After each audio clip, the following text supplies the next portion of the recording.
1월 11일 목요일 하나님 말씀 마가복음 4장 30절부터 41절까지입니다.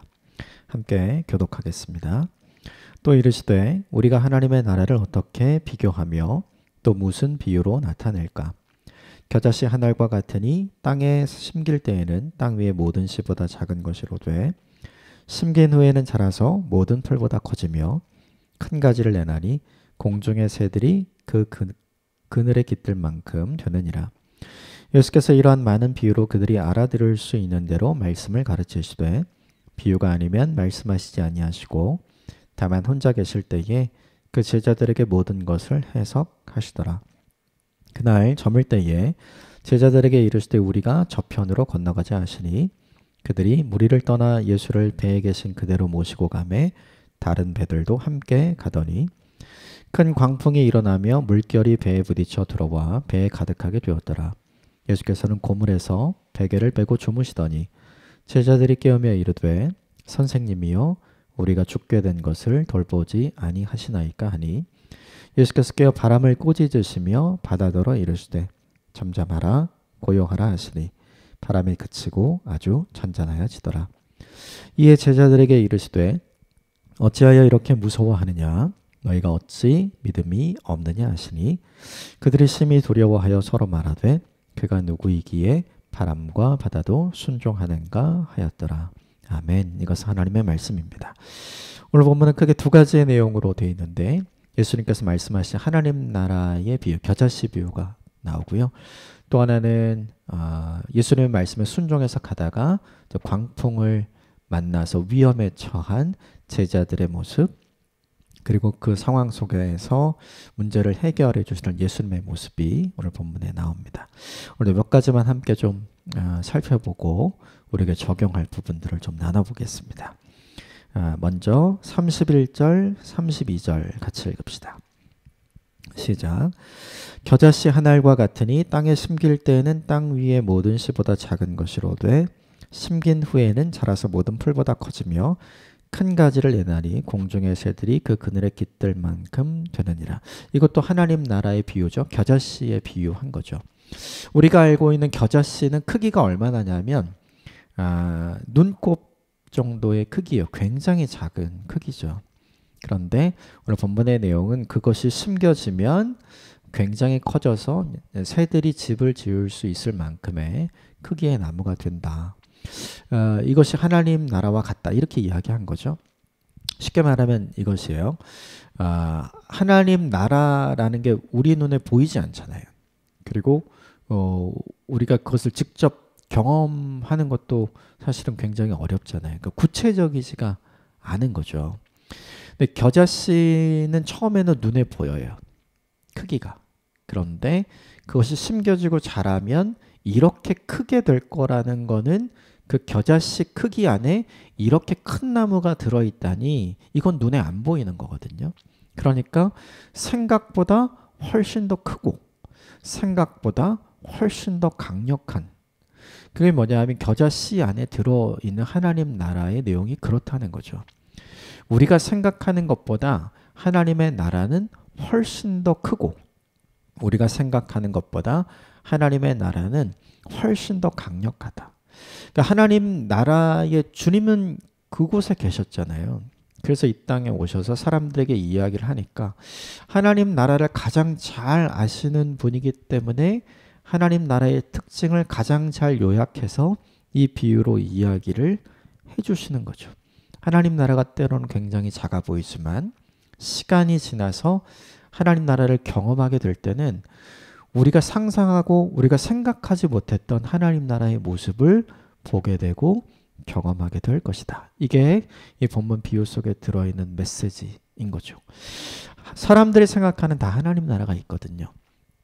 우리도 우리가 생각하는 하나님의 나라가 있잖아요. 마치 소풍 가듯이 뭐 아무 일도 안 하고 계시록에 이야기하듯이 아픔도 없고 눈물도 없고 슬픔도 없고 이런 곳에서 유유자적하게 살아가게 될 거다. 이런 생각과 상상을 하잖아요. 근데 실제는 어떤지 아무도 모르거든요. 우리가 이 땅에 살아가면서 그 하나님 나라를 보고 경험하고 배운 적이 없어요. 그 하나님 나라를 분명하고 선명하게 가르쳐 주신 분도 없고, 그리고 하나님 나라는 이런 것이야 아주 상세하고 세부적으로 설명해 주신 분도 없죠. 그러니까 우리는 굉장히 막연하게 알고 있는 거거든요. 그런데 나중에 그것을 진짜 경험하게 되면 정말 놀랄 거다. 정말 신비할 거다. 정말 거대할 거다. 정말 강력할 거다. 이 이야기를 왜 하는 걸까요? 기대해라라는 거죠. 하나님의 나라를 기대해라. 하나님의 나라는 우리가 생각하는 것보다 훨씬 더 좋을 거야. 하나님의 나라는 우리가 생각하는 것보다 훨씬 더 클 거야. 넓을 거야. 하나님의 나라는 우리가 생각하는 것보다 훨씬 더 강할 거야. 그러므로 하나님의 나라를 기대하라. 이렇게 얘기하는 거죠. 우리는 아직 가보지 못했어요. 상상은 하잖아요. 이 기대감을 가지고 인생을 사셨으면 좋겠습니다. 우리가 생각하고 우리가 추측하고 우리가 조금 아는 것보다 훨씬 더 좋은 것, 훨씬 더 큰 것, 훨씬 더 아름다운 것이 하나님의 나라일 것이기 때문이죠. 또 한 가지 본문이 보여주는 게 있는데, 이 겨자씨는 굉장히 지금은 작다는 거죠. 그런데 겨자씨가 땅에 심겨지면 커지죠. 이게 되게 중요한 거예요. 지금 현재 겨자씨 자체로의 모습은 굉장히 작은데 땅에 심겨지면 굉장히 커요. 겨자씨는 이렇게 손으로 으깨면 으깨질 수 있을 정도 굉장히 약하거든요. 그런데 이것이 땅에 심겨지고 자라면 새가 집을 지을 수 있을 정도의 크기인데 그거 손으로 어떻게 할 수 없잖아요. 굉장히 강력해진다는 걸 또 하나 보여주는 거죠. 어떻게 하면? 심겨지면. 겨자씨가 겨자씨 한 알 그대로 있을 땐 아무것도 아닐 수 있는데요. 그것을 심어주는 사람을 만나면 그러면 어떻게 되는가? 놀라운 일이 생길 수 있다는 거죠. 그래서 마태복음에는 이제 같은 비유 선상에서 누룩의 비유가 등장을 해요. 누룩이 누룩 자체로 있을 때는 아무것도 아닌데 누룩과 반죽을 섞어 놓으면 반죽을 굉장히 부풀게 하고 변화하게 하고 커지게 하는 힘이 있잖아요. 그래서 누룩이 누룩으로 있을 때는 아무것도 아니지만 누룩과 반죽을 섞어주는 사람을 만나면 영향력이 생기고 달라지고 바뀌어진다. 이 이야기를 하고 싶은 거죠. 결국 중요한 게 하나 있어요. 하나님의 나라를 심고 하나님의 나라를 가꾸는 사람이 누구인가? 우리 어제 본문에 하나님의 나라는 씨를 땅에 뿌리는 사람과 같다. 사람이 열심히 돌보고 해야 할 일을 하지만 자라게 하시고 열매 맺게 하시는 분은 누구시다? 하나님이시다. 그러니까 오늘 본문에 겨자씨를 심어주는 사람은 누가 될까요? 결국 하나님이시죠.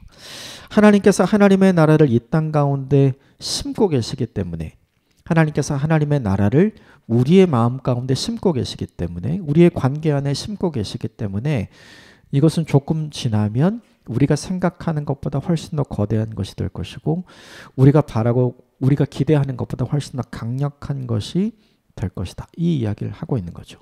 첫 번째와 두 번째의 메시지는 조금 다르지만 결론은 똑같아요. 우리가 기대하고 우리가 예상하는 것보다 훨씬 더 크고 강력한 하나님의 나라가 임할 것이다. 그 하나님의 나라는 우리가 만들어가는 것이 아니라 어제 본문에 나오는 것처럼 하나님께서 만들어 가는 것이다. 그러므로 눈에 보이는 것에 현혹될 것이 아니라 앞으로 보여주실 하나님의 나라를 기대하고 살아가는 것이 우리에게 필요한 거죠. 이게 사실 우리가 훨씬 더 중요한 것 같아요. 가끔 우리가 그런 거 이야기하는 것 같아요. 실물을 보니까 사진보다 훨씬 더 좋네요. 라고 우리가 가끔 이야기하게 되잖아요. 풍경도 사진 속에서 보는 풍경을 실제로 현장에서 가면 와, 이 현장을 사진이 그림이 다 담아내지 못하는군요. 우리가 이런 이야기를 하게 되잖아요. 하나님의 나라가 어쩌면 우리에게 그와 같이 임할 수 있어요. 그래서 이 하나님의 나라에 대한 기대감을 가지고 하나님 나라를 기다리는 저와 여러분이 되시기를 주님의 이름으로 축복합니다. 33절 34절 같이 읽겠습니다. 시작. 예수께서 이러한 많은 비유로 그들이 알아들을 수 있는 대로 말씀을 가르치시되 비유가 아니면 말씀하지 아니하시고 다만 혼자 계실 때 그 제자들에게 모든 것을 해석하시도다. 이틀 전에 함께 나눴던 것과 똑같은 거죠. 비유로 말씀하신 내용은 알아듣기 쉽게 하기 위해서 이것은 스토리를 쉽게 이해시키기 위해서예요. 그런데 예수님의 비유 속의 이야기는 스토리 속에 담겨진 메시지가 있었잖아요. 그래서 똑같은 스토리를 듣고 저건 재미있는 이야기를 넘어서 저건 뭔가 의미 있는 이야기야 라고 생각하는 사람들이 있었죠. 그들이 예수님께 찾아와서 이것은 어떤 의미입니까? 이렇게 묻자 예수님이 어떻게 알려주시죠? 그 내용이 어떤 스토리에 어떤 메시지가 담겨 있는지를 다 설명해 주셨잖아요. 그러니까 모두 다 듣는다고 모두 다 깨닫는 게 아니고 모두 다 본다고 다 볼 수 있는 것도 아니다.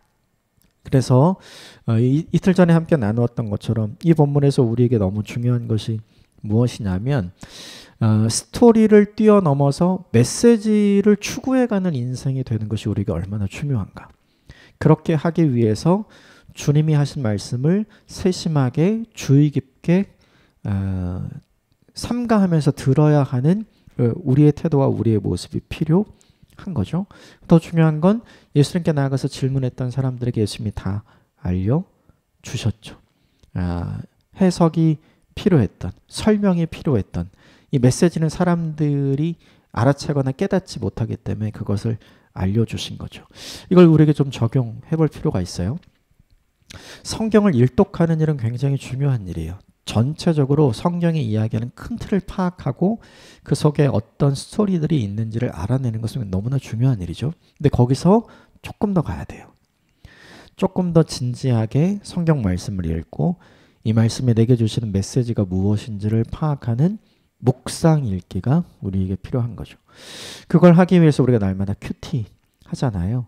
올 한 해 이 일을 잘 감당하는 저와 여러분이 되었으면 좋겠어요. 본문의 제자들이 예수님께 나아가서 물으면 예수님께서 제자들에게 알려주셨죠. 똑같은 방식으로 주님이 우리에게 분명히 말씀하셨어요. 내가 세상 끝날까지 너희와 함께 하리라. 어제 본문에도 등잔 위에 든 등불 있잖아요. 주님이 우리의 중심 또 우리의 심령의 좌소에 계시잖아요. 우리와 함께 계신 주님께 우리가 물으면 주님께서 우리에게 알려주실 줄 믿습니다.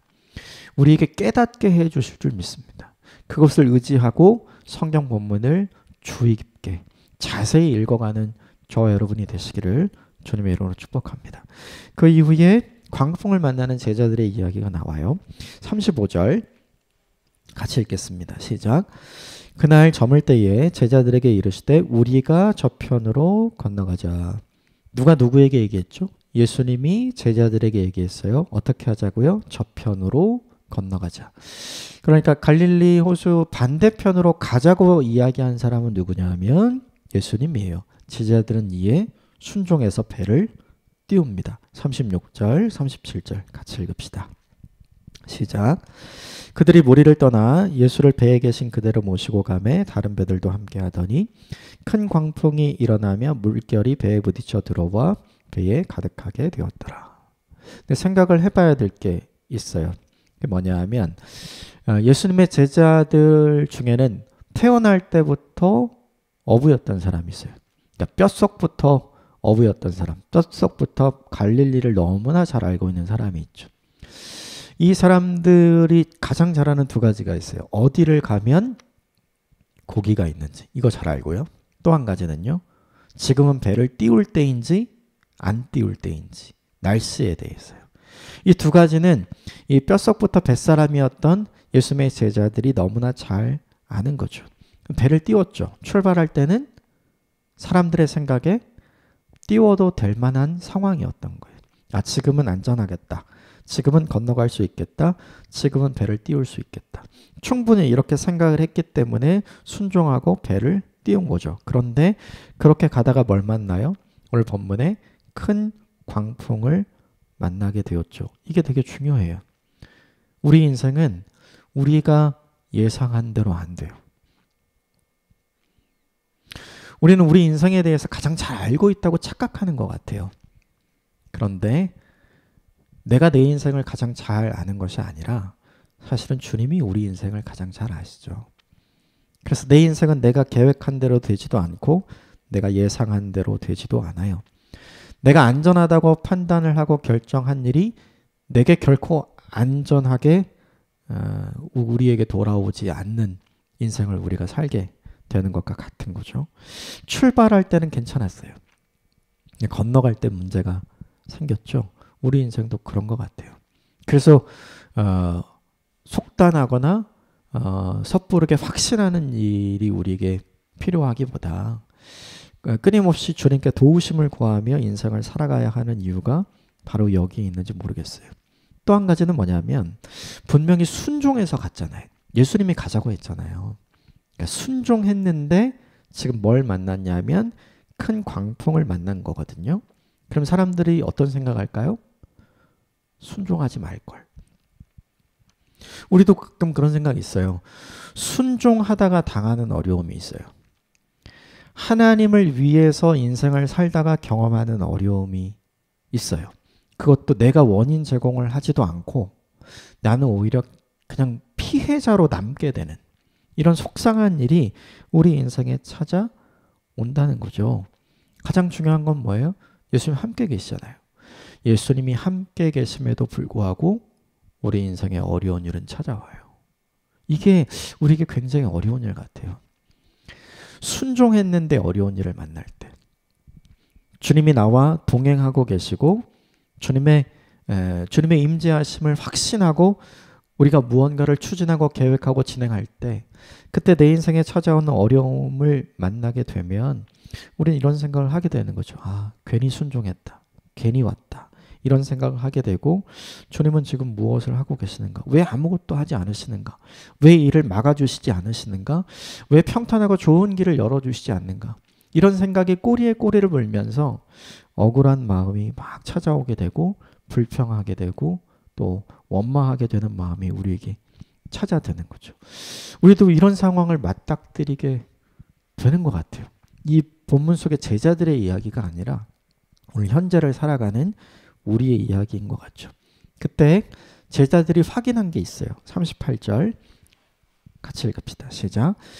예수께서는 고물에서 베개를 베고 주무시더니 제자들이 깨우며 이르시되 선생님이여 우리가 죽게 된 것을 돌보지 아니하시나이까 하니 예수님이 아무것도 안 하고 있죠. 주무시고 계신 거죠. 제자들은 지금 난리 났죠. 배에 물이 차서 물을 막 퍼내고 있죠.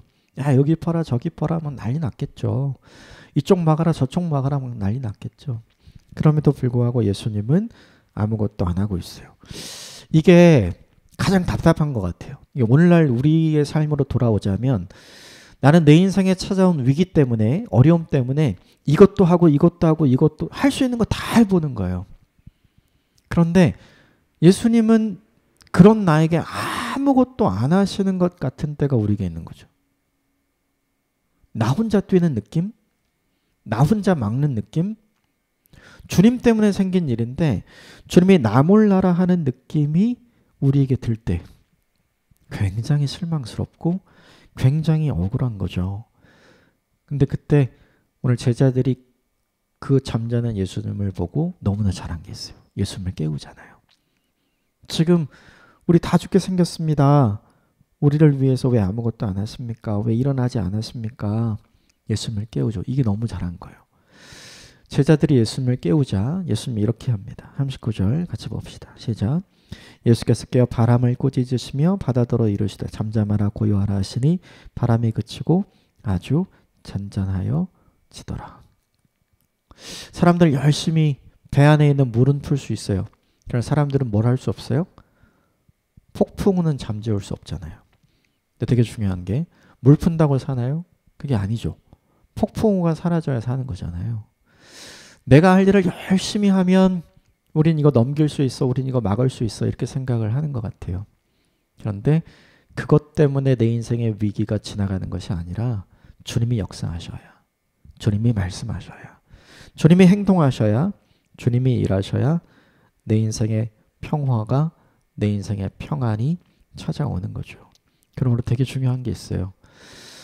숨도 쉴 수 없을 만큼 힘든 시간이 우리에게 있잖아요. 계속해서 해야 할 일이 보이는 그 순간에 우리가 해야 될 가장 중요한 일이 있어요. 그건 뭐냐 하면 물도 퍼야 하지만 그렇죠?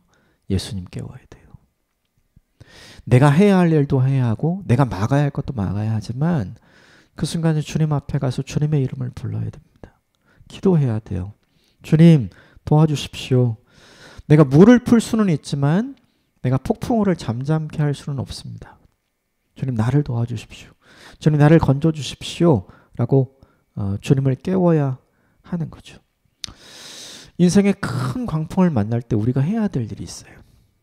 그게 뭐냐 하면 크신 주님을 찾는 거예요. 제자들이 했던 것은 배에서 물 푸는 일. 그거 해야 살지만 그걸로 살 수는 없어요. 내 인생의 문제를 내가 스스로 해결할 수는 없어요. 내가 스스로 해결할 수 있을 정도면 내 인생의 큰 문제가 아닌 거예요.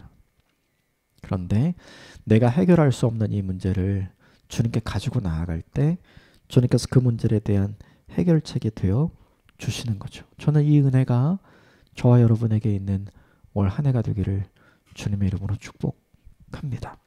40절 볼까요? 시작. 이에 제자들에게 이르시되 어찌하여 이렇게 무서워하느냐? 너희가 어찌 믿음이 없느냐? 폭풍우를 잠잠케 하신 예수님께서 제자들에게 얘기하는 거예요.